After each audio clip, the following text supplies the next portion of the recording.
ನಾನು ಜಾಜಿ ಮಲ್ಲಿಗೆ ಕಟಿಂಗ್ ನೆಟ್ಕೊಳ್ತಾ ಇದ್ದೇನೆ ಅಂತ ಹೇಳಿದ್ದೆ. ಆಗ ಕೆಲವರು ಹೇಳಿದ್ರಿ ಇದರ ಗಿಡ ಹೇಗಿದ್ದೆ ತೋರಿಸಿ ಹೇಳಿ. ಇದರ ಹೂಗಳನ್ನು ತೋರಿಸ್ತೇನೆ ನೋಡಿ. ಮಾಮೂಲು ಜಾಜಿ ಮಲ್ಲಿಗೆಗಿಂತ ಸ್ವಲ್ಪ ಬೇರೆ ವೆರೈಟಿ ಇದು. ನನ್ನ ಫ್ರೆಂಡ್ ಒಬ್ರು ಕೊಟ್ಟದ್ದು. ಇದರ ಹೂಗಳು ಇನ್ನೂ ಕೂಡ ದೊಡ್ಡ ದೊಡ್ಡದಾಗ್ತದೆ. ಆದರೆ ಬೇಸಿಗೆಯಲ್ಲಿ ಆಗುವಂತಹ ಹೂಗಳು ಸ್ವಲ್ಪ ಸಣ್ಣದಾಗಿರ್ತದೆ.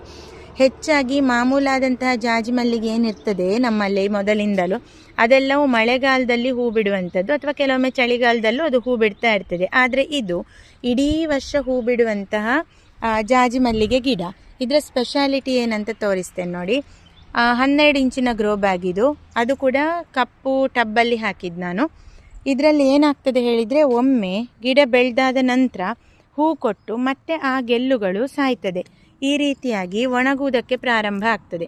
ಪೂರ್ತಿಯಾಗಿ ಒಣಗಿದ ನಂತರ ಅದನ್ನು ಕಟ್ ಮಾಡಿ ತೆಗೆಯುವುದು. ಇದರಲ್ಲಿ ನೋಡಿ, ಈಗ ಎಲ್ಲದರಲ್ಲಿ ಹೂವಾಗಿದೆ, ಆದರೆ ಇಲ್ಲೊಂದು ಮೊಗ್ಗು ಕಾಣ್ತಾ ಉಂಟಲ್ವಾ, ಅದಕ್ಕೋಸ್ಕರ ನಾನು ಇದನ್ನು ಬಿಟ್ಟಿದ್ದೇನೆ. ಮೊಗ್ಗೆಲ್ಲ ಅರಳಿದ ನಂತರ ಇಲ್ಲಿಂದ ಕಟ್ ಮಾಡಿ ತೆಗೆಯೋದು. ಈ ರೀತಿ ಮಾಡ್ತಾ ಇರೋದು. ಇದರ ಬುಡ ನೋಡಿದರೆ ನಿಮಗೆ ಗೊತ್ತಾಗ್ಬೋದು, ಸಾಕಷ್ಟು ಒಣಗಿದಂತಹ ಬೆಳೆದಂತಹ ಗೆಲ್ಲಿದೆ. ಇದೆಲ್ಲ ಕೂಡ ನಾನು ಕಟ್ ಮಾಡಿ ತೆಗೆದದ್ದು. ಒಮ್ಮೆ ಹೂವಾಗಿ ಮುಗ್ದ ನಂತರ ಆ ಗೆಲ್ಲನ್ನು ತೆಗೆಯೋದು. ಇದೊಂದು ಸ್ವಲ್ಪ ಹೈಬ್ರಿಡ್ ಅಂತ ಹೇಳಿದರು. ನನಗೂ ಕೂಡ ಇದರ ಹೆಚ್ಚಿನ ಮಾಹಿತಿ ಗೊತ್ತಿಲ್ಲ.